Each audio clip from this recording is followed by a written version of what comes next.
Minecraft can be somewhat scary at times, but what if I alter that? Modding the world into a kind of nightmarish horror game, or attempting to. I modded Minecraft with a few horror mods and invasion mods.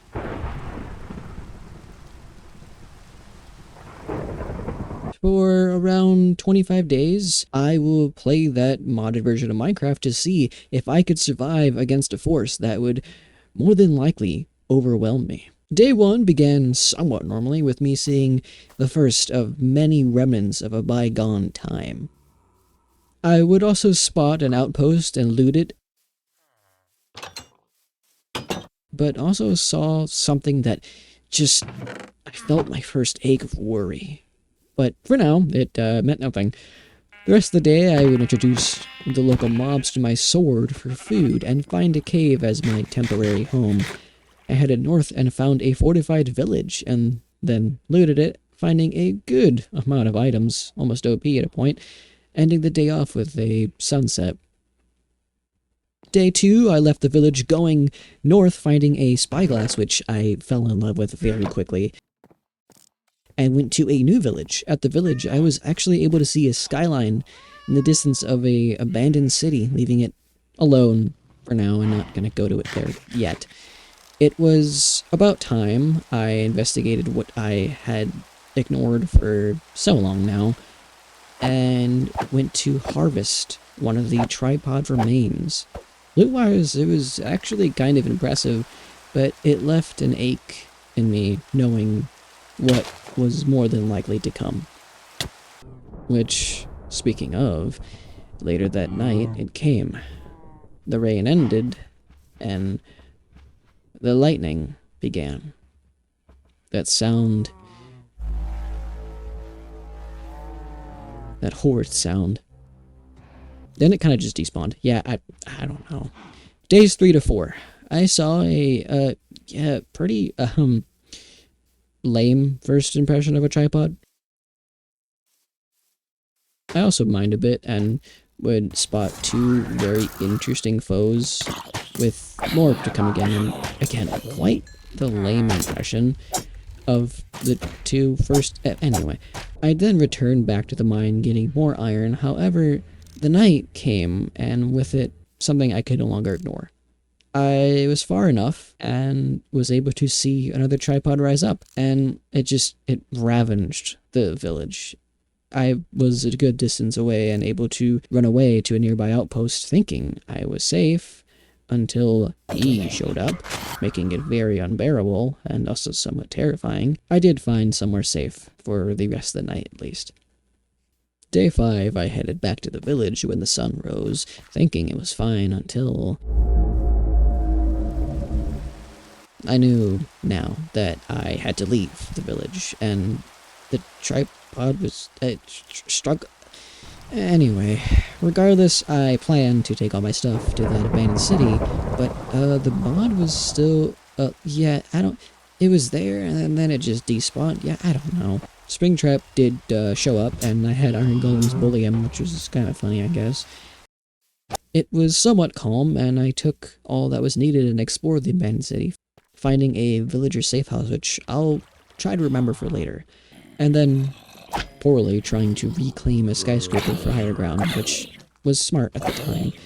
Little did I know this would be the last inch of calm before I was in a world that I would never have control in ever again. Days 6 to 7.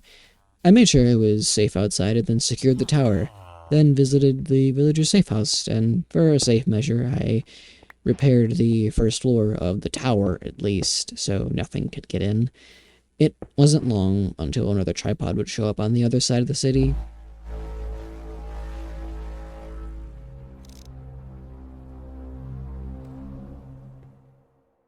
Which the morning I spent waiting, very boringly, for the tripod to leave, but I found out it was actually a harvester, so that was very bad for the villager safe house, since they were very visible and probably going to get harvested. Either way, I planned to secure these sewers that were actually underneath the city for my end-of-run goal and possibly even hopeless end goal. But for now, it was a safe way of travel within the city itself. Then another fighter showed up, making the city even more dangerous than it already is. Days 8 to 9. I went back to secure more of the sewer and planned to head south back to the fortified village, dealing with Springtrap again. At the village, I took some more iron and materials for later. However, the next morning was spent venturing southeast, with no real goal other than to explore, but also experience that sense of calm before the real chaos begins. Day 9 ended with a sunset and truly a beautiful moment of peace, and before all things can just go down the drain. Part of me felt good, but another part knew exactly what was coming. Days 10 to 11. Domination has begun. The tripods will overwhelm me and the world.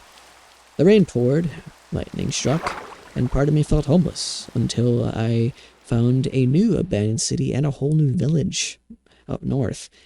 And with this new village came a hope, a plan of sorts.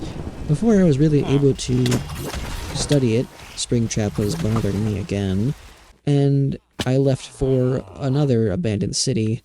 After I returned the next day, finished getting materials for concrete powder, I learned something from the day before, and I was able to see it. Iron golems, at least, maybe the villager guards as well, can take down a tripod. It sent a huge burst of hope in me, and maybe I could build a way to fight these tripods off. Days 12 to 13. I left the village since I didn't really have much hope they'd survive the next tripod that rose. Most of the day was just spent wandering around a new abandoned city I found and living there temporarily in a tower.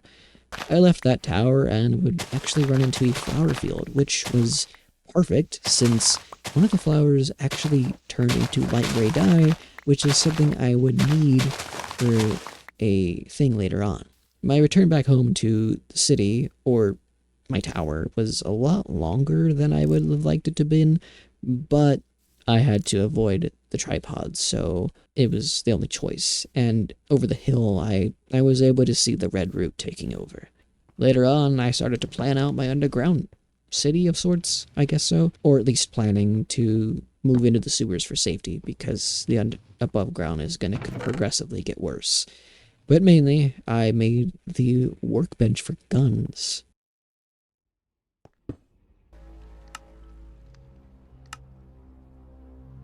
Along with making a cave down for some copper for the ammo. Day 14, I connected my tower to the sewers for protection and just a faster way other than going outside and risking me getting attacked. I went back up to get my stuff and took some of the iron out to get an idea of maybe what weapons I could craft, and also for a later project.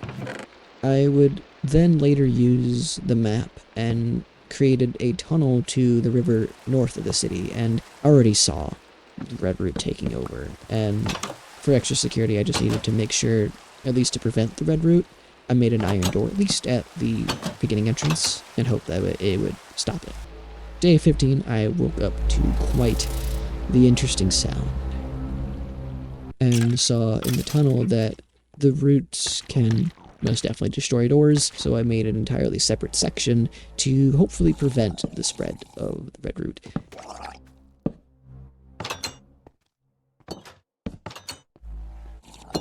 I'd clear out another section of the sewers, or I guess the section that's by the village safe house, since above ground seemed pretty quiet. However, I could see the Red Root particles and kind of already had an idea. It was over for them. I later saw that the Red Root was relentless, and it was spreading through the tiniest little holes throughout my tower, and it was just a complete disaster. Regardless, I patched it up to hopefully stop it. I also saw this as a moment that I would probably need to close the entrance hole into the sewers from above. Days 16 to 17. I made a boat, taking the river north, finding a village with a plan to borrow all of their things and even their beds. I also looked for pumpkins for our iron golems for later. On the map, I saw a tundra biome and the edge of a city to the west, so I went that way. There was at least 3 cities in pretty decent close proximity within each other, and one being quite large and having a village actually part of it, which overall made me kind of want to move there instead. But I, at this point, would also see the issue that there was no tripods here, unlike back home. Speaking of, I took the river back to my city and set up an area for the villagers, since my original plan was to drag 2 of them from the village close to the river. Regardless, I would also make a storage room in that underground city. Days 18 to 19, I cleared out the last part of the sewers, and during that, I didn't know if I was tired or hallucinating or hopelessly imagining sounds, but I heard something that was the best thing I honestly could have ever heard.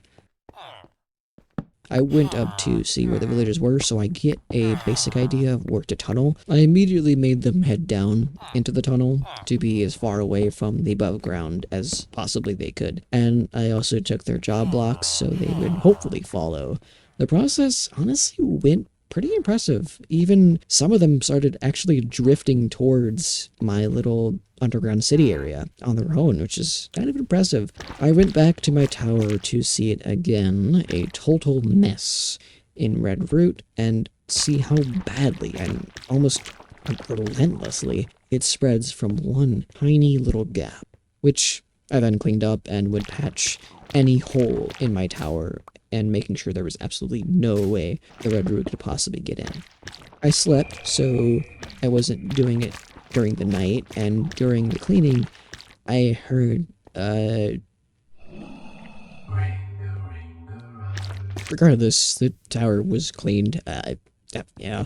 The night came, and I used the beds to actually, lure the villagers to the area, and it worked impressively, which the weirdo was still there, and I was decorating the place a little bit to also make it look nice and give the villagers some bread for repopulation. Day 20, I had to clear my tunnel outside since I still blocked it wrong and made a far better system that should do better and keep the place safe.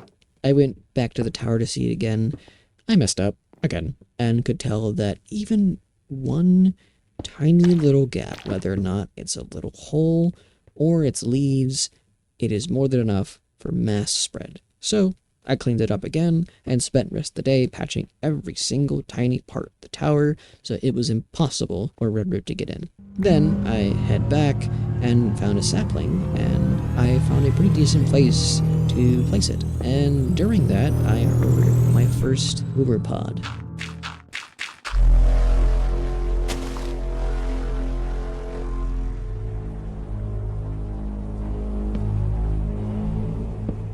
And it was attacking zombies, but did one of the best things it possibly could have done to the city. It fired one of the Redroots, and heat rays are heat or fire, and Redroots are also flammable. My PC wasn't a fan, but I sure was. Day 21, an iron golem actually spawned at my village, which in a way kind of made me happy because it means it's an official anyway. It really made me realize that this village, it's just looking at it, it's doing amazing. I went to my tower to see the state of the city, and yeah, this would be a pretty terrifying moment if that tripod wasn't doing whatever ancient alternative dance it's doing. The rest of the day was just spent making a safer tunnel because, yes, I am scared.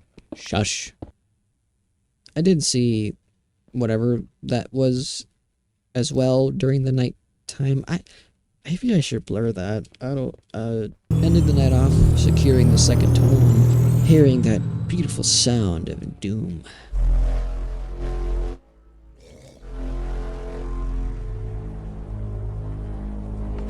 Days 22 to 23. Again, a new Uber pod came up and was more interested in ruining my FPS than finding my underground civilization.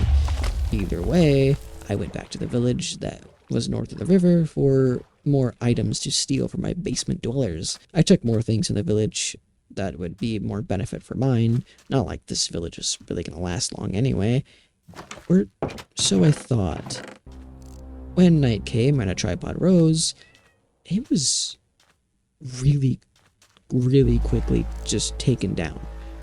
Honestly, I was impressed. I saw it up, attacking them and winning, and all of a sudden it's just gone. I was impressed, and honestly, a little hope. I had ended the day off with some more repopulation of the village, and attempts to at least make the place feel a little nice considering it's a sewer, and also making a guard. The next morning happened at some point, but I was able to replant the tree and also able to make another tree. Either way, I prepped my Iron Golem army, but I had to go to the tower first and awkwardly close to those two again. Oh boy. Sorry, afterwards, I got my diamonds and made an enchantment room. Day 24, I need a timer. Generally, I can't. I suck at keeping track of this. This is so bad. Regardless, I started a mine and hoped for some iron at least, and maybe creepers for gunpowder for ammo and grenades. The cave I found was interesting, which it gave me fake diamonds that were actually little baby monsters. I have depression now. Thank you. And then I heard another tripod that had another anti-FPS accident, burning the roots again. Oh dear. Day 25, I went above ground and planned out the attack, and either I am genuinely one of the most scared little wussies ever, or a genuine absolute moron. This went so anyway, it just, I won't show it because it went terribly. Ignoring that absolute nothing burger, absolute nothing fest. It was after that I learned that the cars had trunks. Yeah, would have been real helpful. Regardless, these people must be from Resident Evil or something, and have just a bunch of random gunpowder and ammo lying around. Either way, I took advantage of it, and would be more than equipped with grenades, at least, and it just sounded like pure chaos above ground. Day 26, I saw one of the tripods that was rude, and left a hole in the sewers, not too close, but definitely just no, and it was all the red garbage was all over it. Either way, I went to my tower to see a tripod, and yeah, I'm sorry, that's awful. That sounds terrible. Anyway, back at the town, I saw a few recipes because I am smart and was able to repair the heat ray. Little did I know how powerful it would actually be, since my goal, now the army has failed, was to try to get the right materials and make an alien encoder, which should, in theory, stop the invasion at least, but it would still need me to fight a few of them. I'd enchant some items with a very sad enchantment room, and overall, the enchantments were just rough. I didn't have any levels by the end of it, and they were still bad.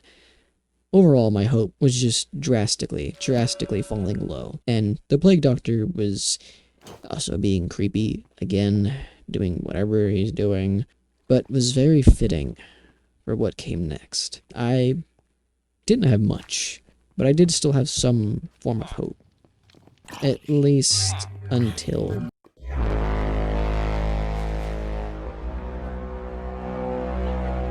I heard that horn of doom and despair.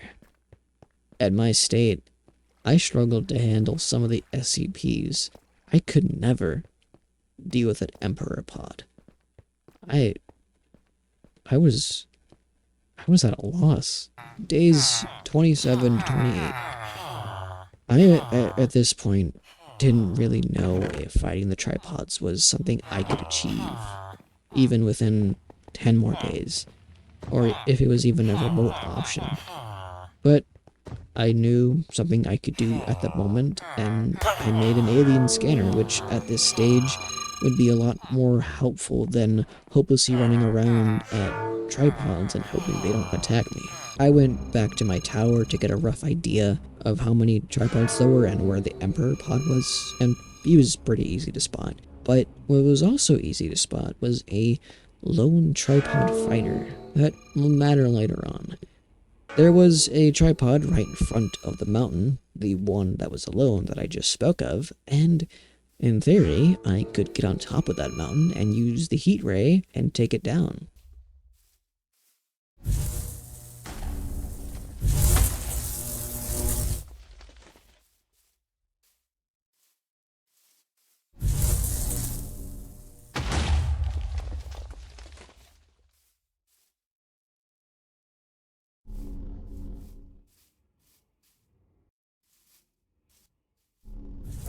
The fight just felt good to take at least one of the tripods down, especially with its own weapon.